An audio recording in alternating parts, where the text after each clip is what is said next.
નમસ્તે, good morning વિદ્યાર્થી મિત્રો. ધોરણ 11 ભૌતિક વિજ્ઞાન પ્રકરણ 11 દ્રવ્યના ઉષ્મીય ગુણધર્મો. અને મિત્રો એમાં કેટલાક દાખલા ગણેલા છે. આપણે ઉદાહરણ 11.5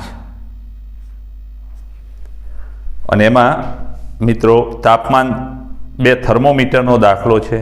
2 આદર્શ વાયુ થર્મોમીટર એ અને બીમાં અનુક્રમે ઓક્સિજન અને હાઇડ્રોજનનો ઉપયોગ કરવામાં આવ્યો છે. મળતા અવલોકનો નીચે મુજબ છે. તો મિત્રો અહીંયા તાપમાન આપેલું છે. પાણીનું ત્રિબિંદુ તાપમાન,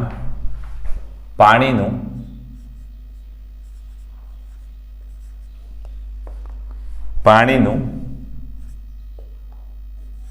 ત્રિબિંદુ તાપમાન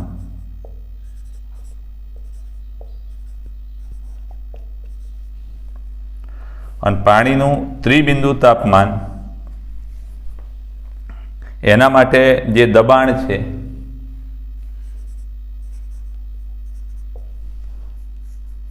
થર્મોમીટર એ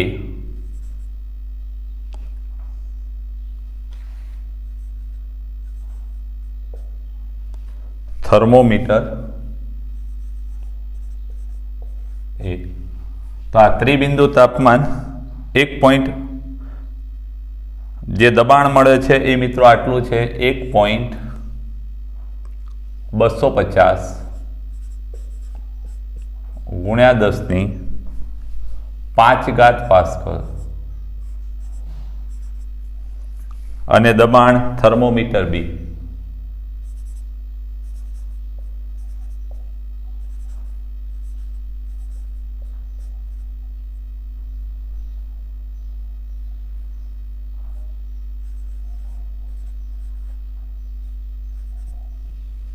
તેમાં મિત્રો મળે છે 0.200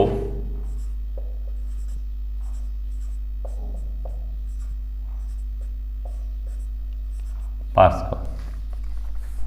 અને સલ્ફરનું સામાન્ય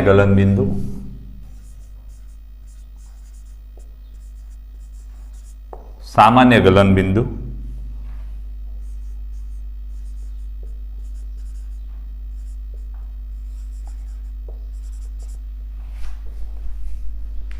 એમાં દબાણ છે 1.797 × 10⁵ પાસ્કલ અને બી માટે દબાણ છે 0.287 × 10⁵ પાસ્કલ. મિત્રો આટલી વસ્તુ આપેલી છે અને એ અવલોકનો પરથી આપણે કઈ બાબત શોધવાની છે? તો એ સલ્ફરનું સામાન્ય ગલનબિંદુ નિરપેક્ષ તાપમાન થર્મોમીટર એ અને બીના વાંચન મુજબ શું હશે?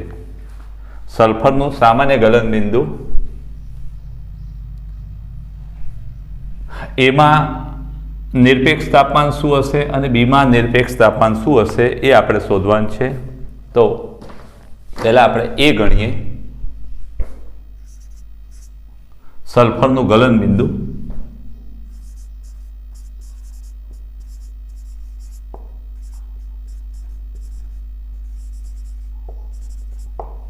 તો એ થર્મોમીટર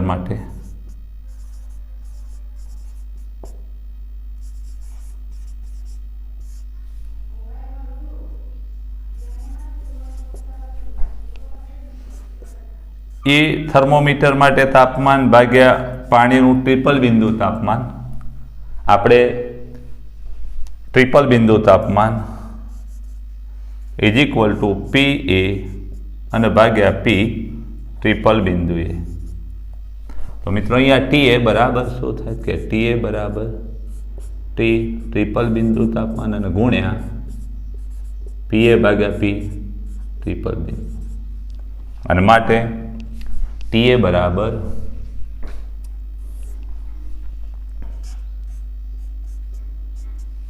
અહીંયા T ટ્રિપલ બિંદુ તાપમાન મિત્રો 273.16 ગુણ્યા PA.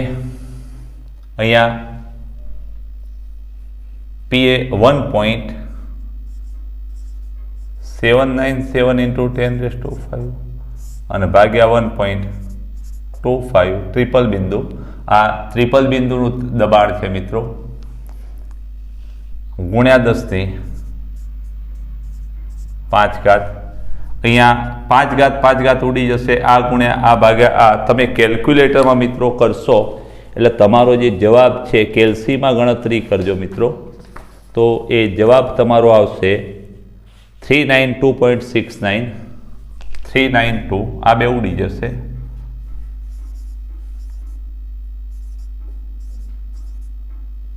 આટલા કેલ્વિન આવશે. એ થર્મોમીટરનો ગલનબિંદુ. હવે 1.79 ભાગ્યા 1.25. હવે બી થર્મોમીટર માટે, તો બી થર્મોમીટર માટે આપણે ગણીએ તો બી થર્મોમીટર માટે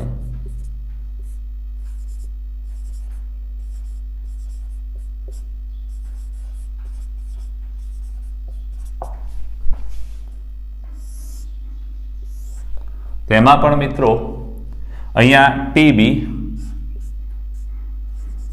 ઇઝ ઇક્વલ ટુ શું થાય? ટી ટ્રિપલ બિંદુ તાપમાન ગુણ્યા પી બી ગલન બિંદુ તાપમાન અને પી ટ્રિપલ બિંદુ. અહીંયા ટ્રિપલ બિંદુ મિત્રો એ થર્મોમીટર માટે, અહીંયા ટ્રિપલ બિંદુ બી થર્મોમીટર માટે. તો કિંમત મૂકીએ આપણે માટે ટીબી. બી થર્મોમીટર માટે સલ્ફરનું ગલન બિંદુ 273.16 કેલ્વિન. પાણીનું ટ્રિપલ બિંદુ મિત્રો બદલાવાનું નથી. પીબી કેટલા? તો 0.287 into 10⁵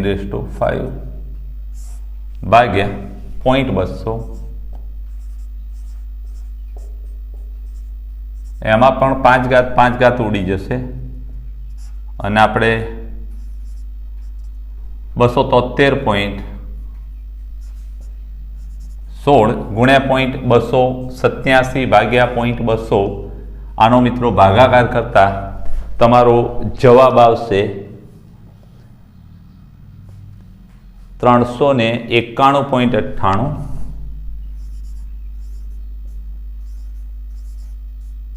કેલ્વિન.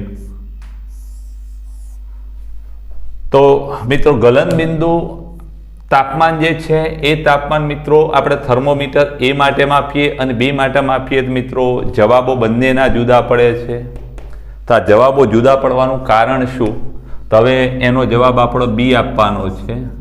બી આ જવાબો જુદા પડવાનું કારણ, પ્રશ્ન આપણો આગળ આવો છે કે થર્મોમીટર એ અને થર્મોમીટર બીના જવાબમાં થોડો તફાવત હોવાનું કારણ તમારા મંતવ્ય મુજબ શું હોઈ શકે? તો મિત્રો ખાસ યાદ રાખજો કે આપણો એ વાયુ અને બી વાયુ અથવા એ અને બી થર્મોમીટર, આ બંને થર્મોમીટરમાં આપણે જે વાયુનો ઉપયોગ કરીએ છીએ આ બંને વાયુ આદર્શ વાયુ નથી. જો આદર્શ વાયુ હોત બંને તો મિત્રો આ બંને જવાબ સરખા આવત, પણ આ બંને વાયુઓ આદર્શ વાયુ ન હોવાના કારણે આ બંને જવાબોમાં ફેરફાર આવે છે. હવે આ ફેરફાર આપણે દૂર કરવો હોય તો શું કરવું પડે? તો આ ફેરફાર દૂર કરવા માટે આપણે નીચા દબાણે અવલોકનો કરવા પડે અને નીચા દબાણે થર્મોમીટરમાં આ અવલોકનો લેવા પડે અને એનો જે આલેખ આવે પી વિરુદ્ધ ટી, એ જે આલેખ છે એ પી વિરુદ્ધ ટીનો આલેખ છે એ નીચા દબાણ માટે આપણે પાછળની દિશામાં લંબાવતા જવું પડે અને દબાણનું મૂલ્ય 0 થાય ત્યારે જે તાપમાન મળે એ તાપમાન બંને માટે મિત્રો સરખું આવે, જે નિરપેક્ષ તાપમાન હોય. તો મિત્રો આ સ્ક્રીનશોટ લઈ અને ઉતારી દેજો.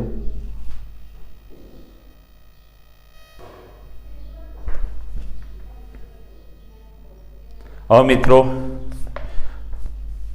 ઉષ્મીય પ્રસરણના દાખલા છે, એમાં એક સૂત્ર ખાસ યાદ રાખવાનું કે લંબાઈમાં થતો ફેરફાર એ કેટલો હોય કે આલ્ફા મૂળ લંબાઈ ડેલ્ટા ટી. જ્યાં ડેલ્ટા ટી બરાબર શું થાય તો કે અંતિમ તાપમાન માઇનસ પ્રારંભિક તાપમાન.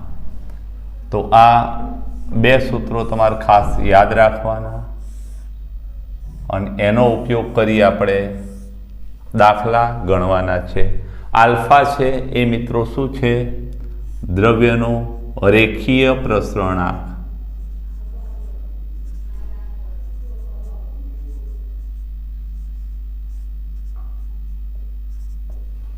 રેખીય પ્રસરણાંક છે। તો મિત્રો દાખલા નંબર 11.6 રકમ કંઈ આવી છે। 1 મીટર લાંબી સ્ટીલની મીટર પટ્ટીનું 27.0 ડિગ્રી સેન્ટીગ્રેડ તાપમાને ચોકસાઈપૂર્વક અંકન કરેલ છે। મિત્રો 27 ડિગ્રી સેન્ટીગ્રેડ તાપમાને આપણે એક સ્ટીલની મીટર પટ્ટી બનાવેલી છે અને એ મીટર પટ્ટીમાં 27 ડિગ્રી સેન્ટીગ્રેડ તાપમાને ચોકસાઈથી અંકન કરેલું છે, 1 સેન્ટીમીટર 2 સેન્ટીમીટર એવી રીતે। હવે ગરમ દિવસે જ્યારે તાપમાન 45 ડિગ્રી સેન્ટીગ્રેડ હોય ત્યારે સ્ટીલના, ધ્યાન રાખજો, 45 ડિગ્રી સેન્ટીગ્રેડ તાપમાન હોય। 45 ડિગ્રી એટલે મિત્રો તાપમાન 27 કરતાં વધુ, એટલે સ્ટીલની ફૂટપટ્ટી છે એટલે એમાં રેખીય પ્રસરણ થયું હશે આ સૂત્ર મુજબ ને એની લંબાઈમાં પણ વધારો થયો હશે।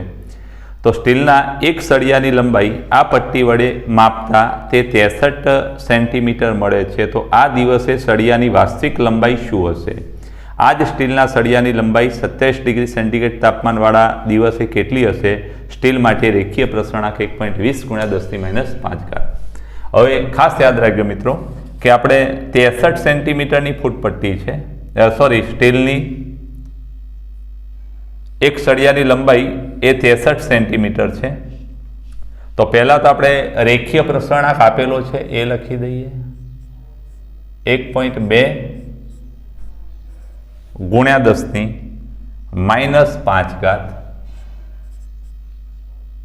પ્રતિ કેલ્વિન।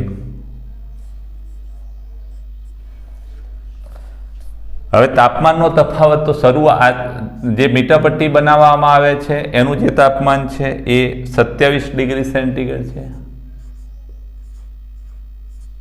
અને T2 45.0 ડિગ્રી સેન્ટીગ્રેડ। એટલે અહીંયા ડેલ્ટા ટી કેટલા? પહેલાં તો તાપમાનનો તફાવત શોધી કાઢીએ, 45 - 27 27। તો મિત્રો 45 માંથી 27 જાય, 7 8 18 ડિગ્રી સેન્ટીગ્રેડ થશે। 18 ડિગ્રી સેન્ટીગ્રેડ તાપમાનનો તફાવત થશે મિત્રો ડેલ્ટા ટી। તાપમાનના તફાવતને મિત્રો કેલ્વિનમાં પણ લઈ શકાય। ડિગ્રી સેન્ટીગ્રેડ છે અને કેલ્વિનમાં લેવામાં કંઈ વાંધો આવે નહીં। હવે મિત્રો આપણી જે મીટરપટ્ટી છે એ 63 સેન્ટીમીટરની છે। એક સળિયાની લંબાઈ આ પટ્ટી વડે માપતા 63 સેન્ટીમીટર। તો વાસ્તવિક લંબાઈ કેટલી? તો જરા જોઈએ કે આપણું સૂત્ર આવું છે કે delta L = alpha L delta T. અહીંયા લંબાઈમાં થતો ફેરફાર આપણે નોંધી લઈએ। આલ્ફા કેટલા? તો આલ્ફા 1.2 × 10⁻⁵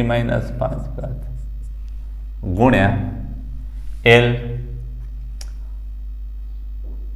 એલને આપણે L1 કહેવું હોય તો કહી શકીએ 10⁻⁵ ગુણ્યા તાપમાનનો તફાવત 18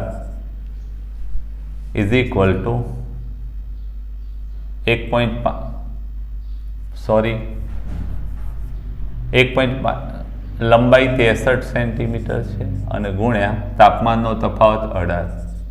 મિત્રો આ બધાનો આપણે ગુણાકાર કરીએ તો શું જવાબ આવે જરા જોઈએ। 1.2 ગુણ્યા 63 અને ગુણ્યા 18 અને ભાગ્યા 1 ગુણ્યા એકડાની પાછળ 5 મિનિટ એટલે ભાગ્યા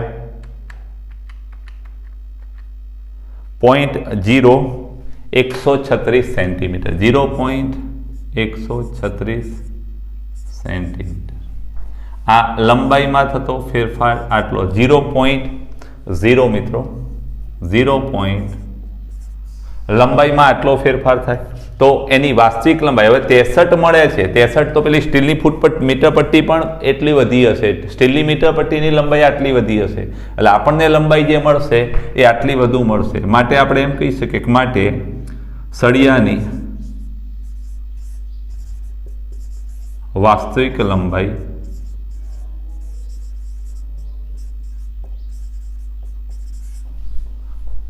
ઇઝ ઇક્વલ ટુ શું થાય તો કે એલ વત્તા ડેલ્ટા એલ. એલ કેટલા 63 વત્તા એટલે 63. હવે એક વાત ખાસ યાદ રાખજો મિત્રો, અહીંયા સાર્થક અંકો કેટલા છે કે 3 છે, અહીંયા પણ 3 છે, અહીંયા 2 છે, એટલે ઓછામાં ઓછા સાર્થક અંકો આપણે ગણતરીમાં 3 લેવા પડે. એટલે સળિયાની જે લંબાઈ છે આટલી છે. સાર્થક અંકોને ધ્યાનમાં લેતા મિત્રો આપણે આને આમ કહી શકીએ 63.1 સેન્ટીમીટર. આ પણ ચાલે, પણ સાર્થક અંકોને ધ્યાનમાં લઈએ તો આવે. હવે મિત્રો 27 ડિગ્રી સેન્ટીગ્રેડ તાપમાને આ સળિયાની લંબાઈ કેટલી તો 27 ડિગ્રી સેન્ટીગ્રેડ તાપમાને. તો 27 ડિગ્રી સેન્ટીગ્રેડ તાપમાને તો આપણી મીટર પટ્ટી પાછી 63ની થઈ જશે. 63 સેન્ટીમીટરનો અંક 63 સેન્ટીમીટર જશે. તો આ તાપમાને સળિયાની લંબાઈ, વાસ્તવિક લંબાઈ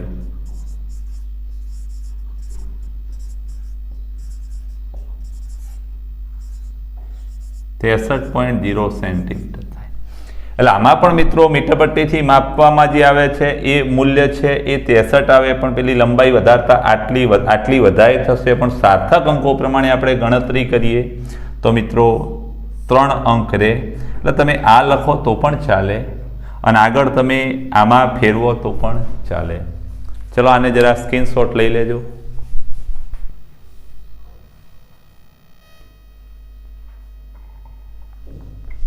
નેક્સ્ટ દાખલો મિત્રો 11.7 પેજ નંબર 296. એક મોટા સ્ટીલના પૈડાને તેજ દ્રવ્યની બનેલી મોટી ધરી ઉપર બંધ બેસતું કરવું છે. 27 ડિગ્રી સેન્ટીગ્રેડ તાપમાને બરફ વડે ધરીને ઠંડી કરેલ છે. ધરીના કયા તાપમાને પૈડું તેના પર સરકવા લાગશે? જરૂરી તાપમાનના વિસ્તાર માટે સ્ટીલનો રેખીય પ્રસરણાંક અચળ રહે છે તેમ સ્વીકારો. સ્ટીલનો રેખીય પ્રસરણાંક મિત્રો અહીંયા આલ્ફા આપેલો છે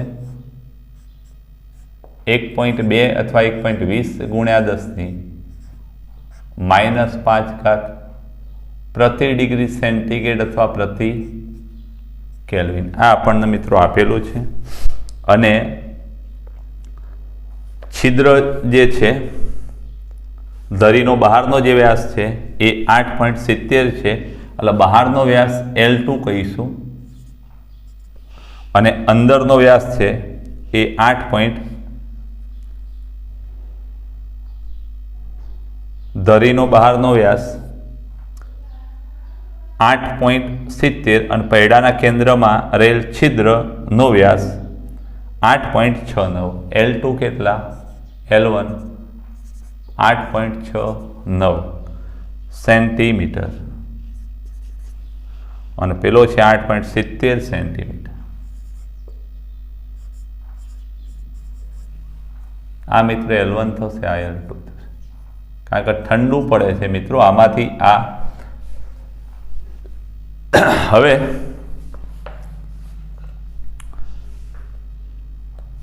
સત્યાવીસ ડિગ્રી તાપમાન છે T1.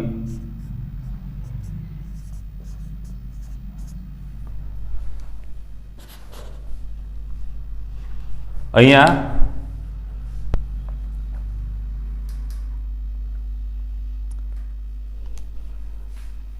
આપણે સૂત્ર મૂકીએ ત્યારે આટલો વ્યાસ ધરાવે છે અને એમાંથી આટલા વ્યાસનો પેલો છે એક્સલ હશે મિત્રો, એને ઠંડી કરતા આટલી થશે ત્યારે એ પેલા એની અંદર સરકવાની તૈયારી કરશે. એટલે આમાંથી આપણે આમાં ફેરવવાનું છે. એટલે delta L is equal to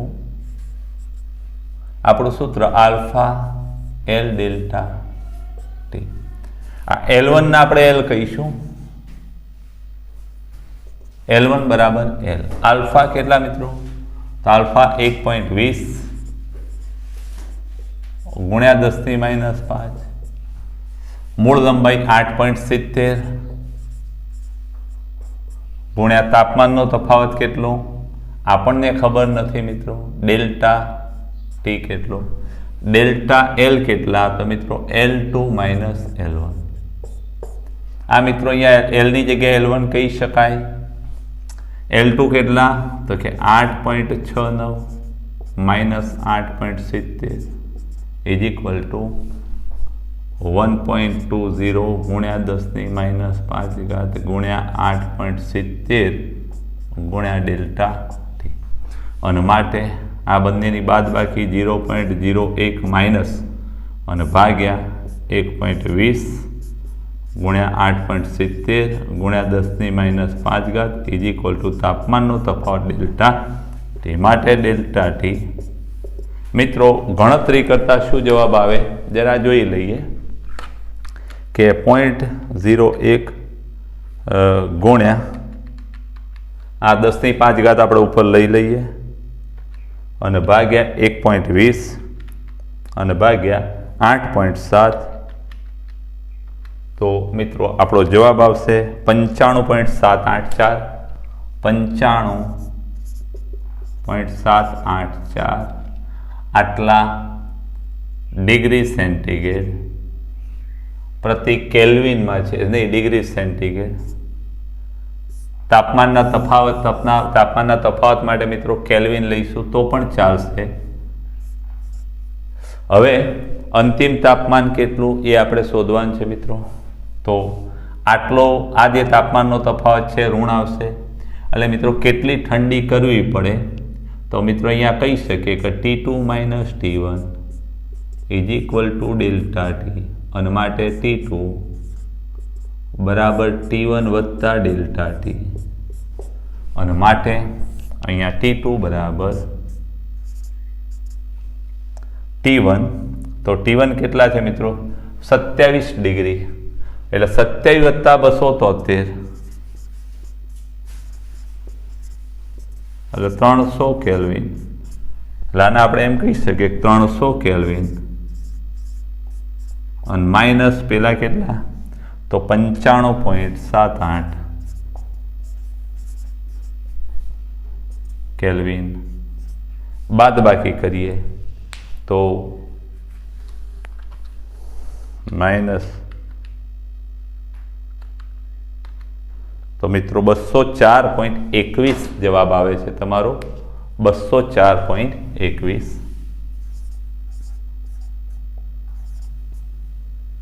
kelvin. એટલે આને આપણે આમ કહી શકીએ 204 કેલ્વિન. આને સેન્ટીગ્રેડમાં ફેરવવા હોય મિત્રો તો 204 માઇનસ 273 એટલે મિત્રો -69 ડિગ્રી સેન્ટીગ્રેડ થાય. 204 માઇનસ 273 એટલે કે -69 ડિગ્રી સેન્ટીગ્રેડ. તમે કેલ્વિનમાં લખો તો પણ ચાલે મિત્રો, ડિગ્રી સેન્ટીગ્રેડમાં લખો તો પણ ચાલે. બેમાંથી કોઈ પણ જવાબ ચાલે મિત્રો. સ્ક્રીનશોટ લઈ લેજો. ખાસ યાદ રાખજો મિત્રો, રકમ એવી છે કે આપણે કોઈ વ્હીલ છે, આ દાખલો જરા આવો છે કે કોઈ વ્હીલ છે લાકડાનું આવું, અને એ વ્હીલની અંદર આવું હોલ હશે મિત્રો, અને એ હોલમાં આ સળિયાને આપણે સરકાવવાનો છે એક્સલને. હવે એક્સલ જે ખરી એનો આડછેદ મિત્રો આટલો છે, એ શરૂઆતની લંબાઈ કહેવાય અથવા શરૂઆતનો વ્યાસ કહેવાય. એનો શરૂઆતનો વ્યાસ એના કરતાં સ્લાઇડ મોટો છે મિત્રો. શરૂઆતનો વ્યાસ આનો થોડો મોટો છે, અને જે મોટો વ્યાસ છે ખાસ યાદ રાખજો, આટલા વ્યાસનો આ સળિયો છે અને એને મિત્રો આમાં સરકાવવાનો છે. તો શું કરવું પડે? તો કે આનો શરૂઆતનો જે વ્યાસ છે એ L1 છે, અને એને પછી બરફમાં ઠંડો પાડવામાં આવે. ઠંડો પાડો એટલે મિત્રો એનો વ્યાસ ઘટતો આના વ્યાસ તેટલો થાય તો સરકે. એટલે એનો વ્યાસ આપણે L2 કરવો પડે. આ દાખલામાં મિત્રો L1 L2ની જગ્યાએ તમે D1 D2 લો તો પણ ચાલે, પણ સામાન્ય રીતે મિત્રો આપણે એવું જરૂરી નથી. રેખીય પરિમાણ તરીકે આ ચેપ્ટર પૂરતું આ સૂત્ર તમને જલ્દી ખ્યાલ આવે એવો છે, એટલે આપણે વ્યાસ હોય, પરિઘ હોય, લંબાઈ હોય, ત્રિજ્યા હોય, બધા માટે આ L વાપરી શકીએ. સ્ક્રીનશોટ લઈ લેજો.